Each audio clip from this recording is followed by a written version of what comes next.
Урматтуу депутаттар, тынчтан аласыздарбы? Орун аласыздарбы?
Урматтуу депутаттар, отурсаңыздар.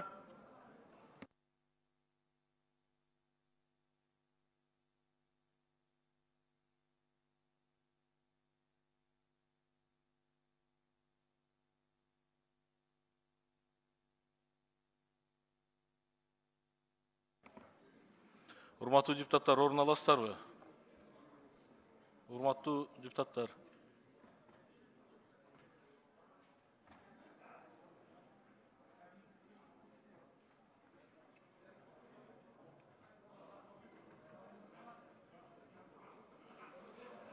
Кыргыз.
Кыргыз Республикасынын президенти Садыр Нуркожоевич Жапаров.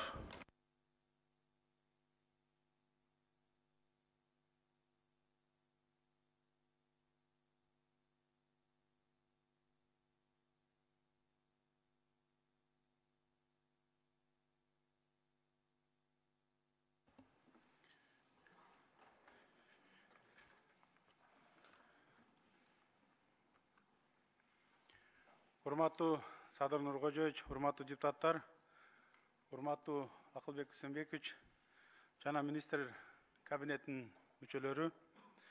Кыргыз Республикасынын министрлер кабинети жөнүндө Кыргыз Республикасынын конституциялык мыйзамынын 7-беренесинин 2 бөлүгүнө ылайык Кыргыз Республикасынын Министрлер Кабинетинин төрагасынын жана башка мүчөлөрдүн анты Кыргыз Республикасынын президенти, Кыргыз Республикасынын жогорку кеңешинин депутаттарынын катышында ант берилет.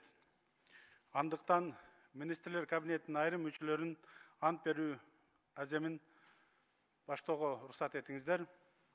Ант берүү үчүн Кыргыз Республикасынын Тышкы иштер министри Казакбаев Руслан Айтбаевичти борбордук трибунага чакырабыз.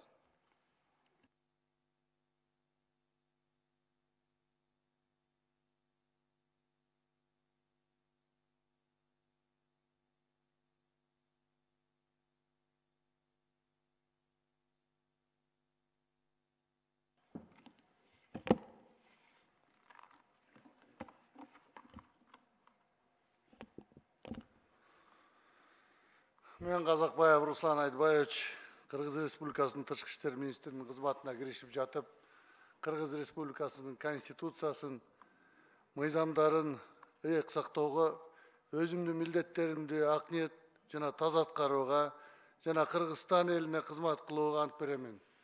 Берген антымды бузганым үчүн Кыргыз Республикасынын мыйзамдарына ылайык жоопкерчиликти тартууга даярмын.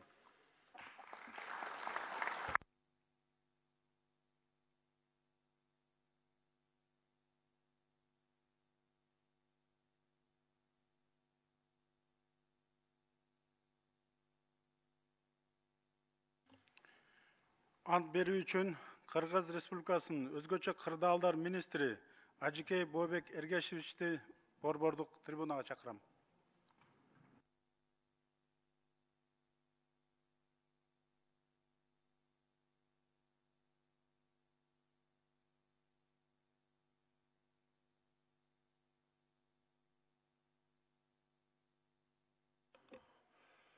Мен Ажикеев Бообек Эргешевич Кыргыз Республикасынын өзгөчө кырдаалдар министринин кызматына киришип жатып, Кыргыз Республикасынын Конституциясынын жана мыйзамдарын ыйык сактоого, өзүмдүн милдеттеримди ак ниет жана таза аткарууга жана Кыргызстан элине кызмат кылууга ант берем. Берген антымды бузганым үчүн Кыргыз Республикасынын мыйзамдарына ылайык жоопкерчиликти тартууга даярмын.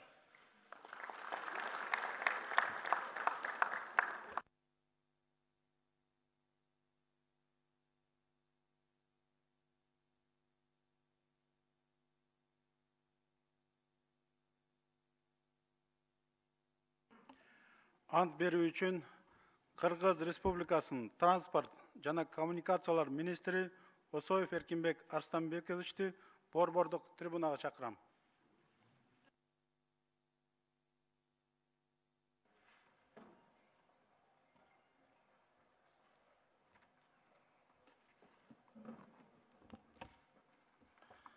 Мен Осоев Эркинбек Арстанбекович, Кыргыз Республикасынын транспорт жана коммуникациялар министринин кызматына киришип жатып, Кыргыз Республикасынын Конституциясын жана мыйзамдарын ыйык сактоого, өзүмдүн милдеттеримди ак ниет жана таза аткарууга жана Кыргызстан элине кызмат кылууга ант берем. Берген антымды бузганым үчүн Кыргыз Республикасынын мыйзамдарына ылайык жоопкерчиликти тартууга даярмын.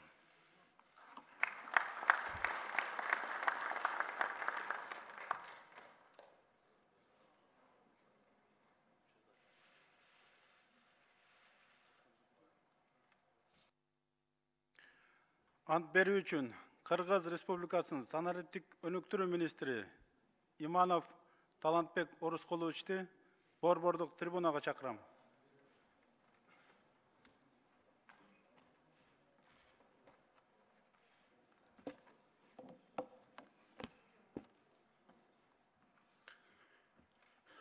Мен Иманов Талантбек Орускулович Кыргыз Республикасынын санариптик өнүктүрүү министринин кызматына киришип жатып, Кыргыз Республикасынын Конституциясын жана мыйзамдарын ыйык сактоого, өзүмдүн милдеттеримди ак ниет жана таза аткарууга жана Кыргызстан элине кызмат кылууга ант берем. Берген антымды бузганым үчүн Кыргыз Республикасынын мыйзамдарына ылайык жоопкерчилик тартууга даярмын.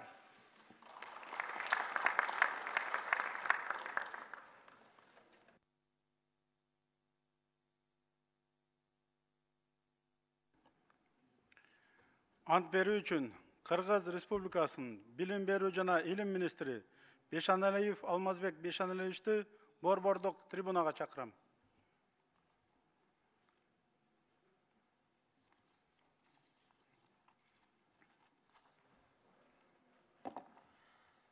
Мен Бешналиев Алмазбек Бешналиевич Кыргыз Республикасынын Билим берүү жана Илим министринин кызматына киришип жатып, Кыргыз Республикасынын Конституциясын жана мыйзамдарын ыйык сактоого, өзүмдүн милдеттеримди ак ниет жана таза аткарууга жана Кыргызстан элине кызмат кылууга ант берем. Берген антымды бузганым үчүн Кыргыз Республикасынын мыйзамдарына ылайык жоопкерчиликтүү тартууга даярмын.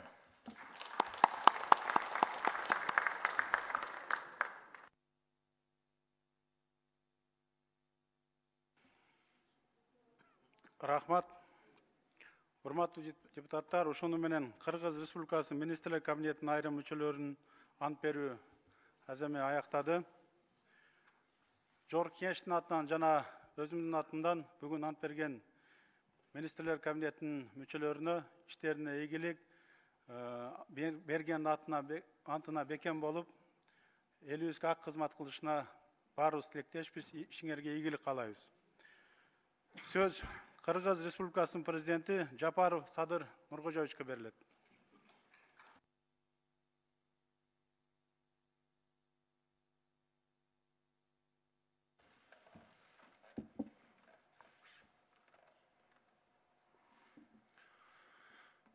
Саламатсыздарбы, урматтуу депутаттар, кадырлуу эл өкүлдөрү. Эң алды менен кече жакында эле белгиленген мамлекеттик туубуздун 30 жылдыгы менен куттуктап кетүүгө уруксат этиңиздер. Мыйзам чыгаруу бийлиги мындан туура 30 жыл мурун Кыргыз элинин байыркы тарыхында мамлекеттүүлүгү болгонун, анын далили катары кызыл байрагы желбиреп келгенин дүйнө элине жеткирип, мамлекеттик туу жөнүндө мыйзам кабыл алып берген эле. Мына ошондуктан ошол кездеги эл өкүлдөрүнө жана алардын мураскору катары бүгүнкү Жогорку Кеңеш депутаттарына ыраазычылык билдирем.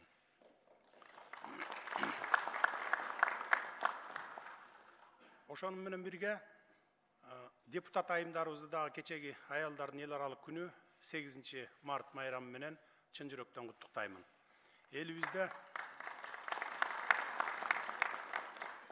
Элибизде эзелтеден эле кыз кишиге өзгөчө мамиле, сый урмат көрсөтүп келгени белгилүү. Бүгүн дагы жалпы аял затына, анын ичинде сиздерге бардык жакшылыктарды каалайм, бар болуңуздар. Ал эми бүгүнкү Жогорку Кеңеш жыйынында мыйзамга ылайык эл өкүлдөрүнүн жана президенттин алдында ант берген жаңы министрлерибизге тилегим, эл үчүн кызмат кылам деп берген антыңыздарды эстен чыгарбасаңыздар. Бийликтин жүзү аткаруу бийлигинин, башкача айтканда, мына урматтуу министрлер сиздердин ишиңиздер аркылуу ачылат. Ишеним артылып, бүтүндөй бир тармактын жүгүн тартам деп иштөөгө белсенип келген соң, бул милдетти аткара албасаңар, мамлекеттин жалпы ишине жооптуу катары мага, президентке, анан силерди ишти жөндөп кете алат деп макулдугун берип, шайлап берген мыйзам чыгаруу органына сөз тиет. Эл тараза, эл сынчы дегендей, иштеген ишиңер, тарткан жүгүңөр элдин элегинен бат эле эленип байкалып калат. Жигердүү иш алып барып, мыкты демилгелерди көтөрүп, таза иштеп берсеңер, атыңар тарыхта жазылат. Иштем ишетип түр көргөзүп, эч кандай жылыштар байкалбаса, ага кошумча ар кандай мыйзамсыз аракеттериңер байкалса, бүтүндөй министрликтин аброюна, ал тургай жогоруда белгилегенимдей, бүтүндөй бийлик системасына объективдүү сын айтылары турган иш. Урматтуу мыйзам чыгаруу органынын өкүлдөрү, ааламдашуу доорунда эл аралык коомчулуктан сырт эч бир мамлекет өз алдынча саясат жүргүзүп, өз алдынча өнүгө албастыгы белгилүү. Анын ичинде Кыргызстандагы коңшу мамлекеттер менен кайсы бир уюмдарга мүчө мамлекет катары эл аралык коомчулук менен тыгыз байланышта иш алып барат. Бүгүн дүйнө жүзүндө өнүгүү процесстери ушундай тез ылдамдык менен бара жатканына күбөбүз. Коронавирус пандемиясынан кийин өнүккөн мамлекеттердин экономикасы дагы пандемияга чейинки деңгээлге али жете элек. Ошону менен катар, бүгүнкү күндө Россия менен Украинанын ортосунда болуп жаткан окуялардын кесепети дээрлик бардык мамлекеттерге терс таасир этип, атканын көрүп жатабыз. Кыскасы, дүйнөлүк деңгээлде соода экономикалык коопсуздук, алака катыш жана башка чөйрөлөрдө абал кыйын. Айрыкча акыркы күндөрдө эл аралык жагдай жана дүйнөлүк рыноктогу кырдаал кескин курчуп баратат. Буга баам салып байкап турасыздар өзүңүздөр. Албетте биз кичинекей эле өлкөбүз. Биздин согушту токтотуп коюуга таасирибиз деле жетпейт. Ошондуктан биз калыс өлкө болушубуз керек. Доллардын кунунун көтөрүлүшүн, күйүүчү майга карата баанын жогорулашын, азык түлүктүн баалары да барган сайын өсүп жатканын элибиз менен чогуу баштан өткөрүп жатабыз. Ушундай кыйчалыш убакта бизге эң оболу ынтымак керек болуп турат. Ынтымак бар жерде ырыс бар деген накыл кеп бар элибизде. Бизге капшабы тийип жаткан сырткы таасирлерди жумшартуу максатында бийлик бутактарынын жасаган иши менен айткан сөзү айкалышып, бир багытты көздөп, бир муштумга бириккендей иш алып барышыбыз абадай зарыл болуп турган чак. Мен өткөндө министрлер кабинети тарабынан жогоруда тизмектелген каатчылыкка каршы иш-чаралар планы иштелип чыккандыгын айттым эле. Албетте, биздин биринчи приоритетибиз экономикалык потенциалыбызды мүмкүн болушунча сактап калуу болууда. Сиздерде дагы жакшы ой пикир, жакшы сунуштар бар экенине ишенем. Болгону бири-бирибизди сындап, кылдан кыйкым издебей, ишибизди илгерилетүүнүн үстүндө гана болсок деген тилек. Башкага убакыт жок. Дүйнөлүк экономикалык агым, баалардын өсүү темпи бизди сындашып, акыйлашып олтурганыбызга карабайт. Амбицияларыбызды жыйыштырып, позиция дебей, жалпы журтубуз менен бул сыноодон татыктуу өтүү үчүн колдон келгендин баарын ыкчам түрдө ишке ашыруубуз мезгил талабы болуп турат. Мына бүгүн кумтөр маселесин колдоп бердиңиздер, терең ыраазычылык билдирем. Алдыда дагы бир топ орчундуу маселелер мамлекетибизди экономикалык кризистен чыгарып кетүүчү эң чоң долбоорлор болот. Аларды да сиздерге алып келебиз.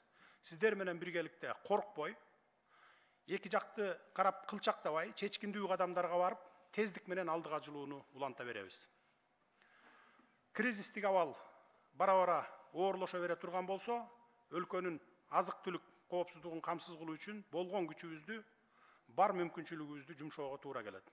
Андыктан министрлер кабинети негизги басымды айыл чарбасына жасап, айдоо жерлерибизди кысыр калтырбай эгин эгип, жалпы эле айыл чарба продуктыларын өндүрүү менен аларды кайра иштетүүгө өзгөчө көңүл буруп жатканы дагы ушундан. Кудайга шүгүр, мээнеткеч иштегенден талбаган дыйкан элибиз бар. Алар болгону сугат суу, таза үрөн, жер семирткич жана арзан насыя гана талап кылып келе жатышат. Биз колубузда болгон акчабызды баарын бердик, 26 миллиард. Албетте бул сумма бардык дыйкан фермерлерди быйыл эле дүңүнөн насыя менен камсыз кылып койгонго жетпейт. Ошондуктан эмдиги жылдарга дагы караштырып жатабыз. Биздин оюбуз боюнча 3-4 жылда толук камсыз кылабыз деген планыбыз бар. Албетте, эгерде казынабыз толтура болгондо, быйыл эле баарын камсыз кылып койсок жакшы болот эле. Бирок акыбалыбызды өзүңүздөр жакшы билесиздер. Пандемиядан кийин биз эмес, өнүккөн өлкөлөрдүн дагы экономикасы калыбына келе элек. Бирок ушундай кыйынчылыкка карабастан, биз 1 апрелден баштап бардык социалдык тармактагы кызматкерлердин эмгек акыларын дагы 50%-дан 100%-га чейин көтөрөлү деп чечтик. Эмгек акылар бир гана салыктын эсебинен көтөрүлөт, урматтуу депутаттар.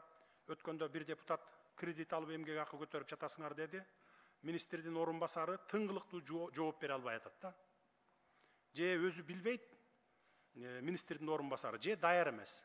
Ал орун басардын боюнча министрлер кабинетинин төрагасына тапшырма бердим. Кызматка татыктуу эмес болсо бошотуш керек. Азыр кызматка биз тааныш билиш же бирөөнүн көңүлү үчүн кармап отурганга акыбыз да жок. Бизди убакыт күтпөйт. Иштейм деген элдин талаптарын орундатып, саясатын жөндөп бере албасак, бийлик бутактарында отуруп, элге кызмат кылып атабыз деп айтпай эле коелук. Берекелүү түшүмдүн эң башкы себеби эле сугат суусу, ошол үчүн суу өмүр булагы деп айтылат. Бул багытта өкмөт жыл башынан бери эле ирригация системасын жолго коюуга, каналдарыбызды тазалоого тийиштүү каражат бөлүп, алардын натыйжалуу пайдаланышына бекем көзөмөл жүргүзүп жатат. тармактык министрликтердин дал ушул багытка жооп берген орун басарлары жүргүзүп жаткан иштери, бөлүнүп жаткан каражаттар тууралуу парламент жыйындарында маалымат берип, ар бир каражаттын кайда, кандай жумшаларын чечмелеп берип жатат деп ойлойм. Кыскасы, эмгекчил элдин койгон талабын өз учурунда аткарып, жаздын бир күнү жылга тете дегенди эстен чыгарбай, эл менен тыгыз иштешүүгө маани беришибиз зарыл. Ыкчам чечүүнү талап кылган маселелер боюнча мен өткөндө да айттым эле, министрлер кабинетинин чоң жыйынына келип, өз маалында маселе коюп, жообун алсаңыздар болот. Министрлер кабинетинин толук курамынын жыйыны ар бир 5-чи күн сайын кечки саат 18:00-дө өтүп турат. Ар бир депутат үчүн эшик ачык. Сиздер барып катышканга акылуусуздар. Сөзүмдүн акырында ишибиздин ыкчам жүрүш үчүн тыгыз байланыштагы ыкмалар, иш аракеттер менен кызматташуу болсо деген тилегим бар. Жогоруда белгилеп айтканымдай, ынтымагыбыз бекем болгондо гана көздөгөн максатыбызга жетебиз. Буга сиздер да макулсуздар деп ойлойм. Ишиңиздерде ийгиликтер болсун, эл өкүлү катары эл үчүн иштейбиз деп келген максатыңыздар ишке ашсын. Кыргызстаныбызда тынчтык өнүгүү болсун. Рахмат көңүл бурганыңыздарга. Саламатта калыңыздар.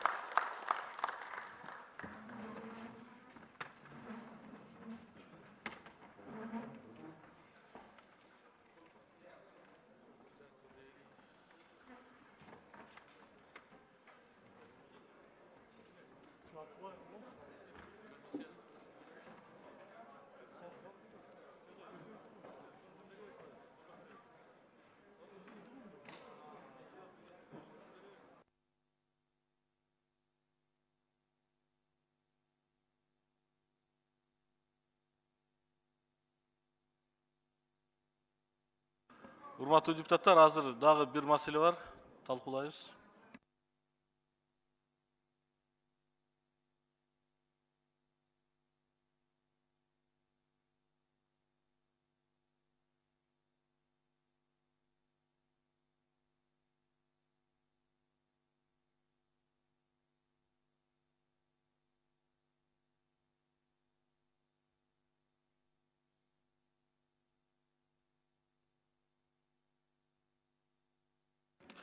Бешинчи микрофон процедурный.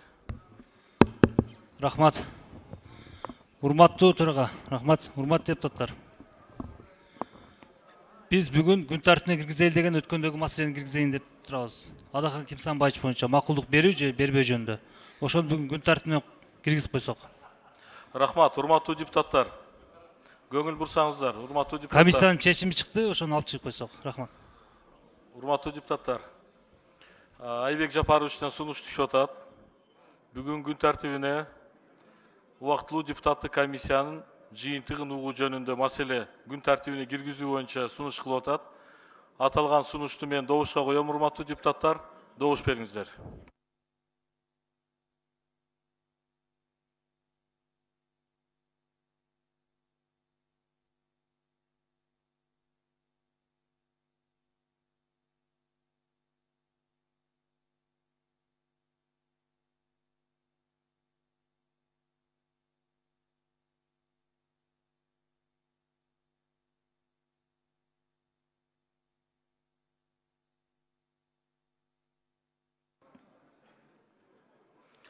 Урматтуу депутаттар, макул 45, каршы 7, баары 52, катталды 81. Сунуш өттү. Урматтуу депутаттар, аталган маселе күн тартибине кирди.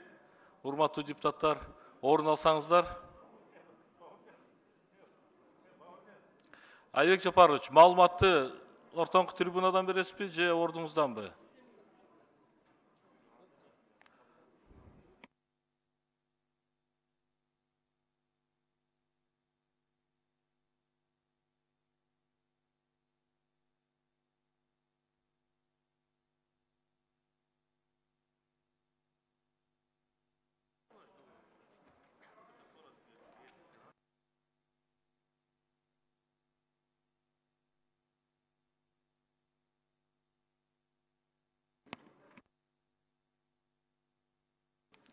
Урматтуу депутаттар, аталган маселе кошумча сунуш түшүп атат, аталган маселе жабык каралсын деп.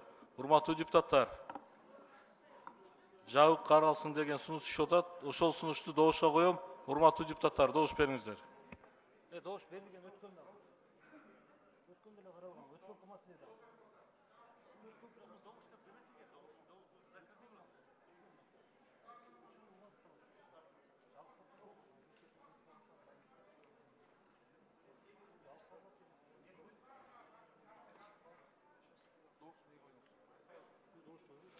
Урматтуу депутаттар, аталган маселе боюнча биз буга чейин добуш берген экенбиз. Аталган маселе добушка коюлбайт. Себеби дегенде буга чейин бул маселе каралган экен. Жабык каралуу боюнча. Ошон үчүн урматтуу аппарат, жабык эшигинде кароону камсыз кылып бериңиздер. Ачып алганбыз. Ачып алганбыз, ал жабып алганда.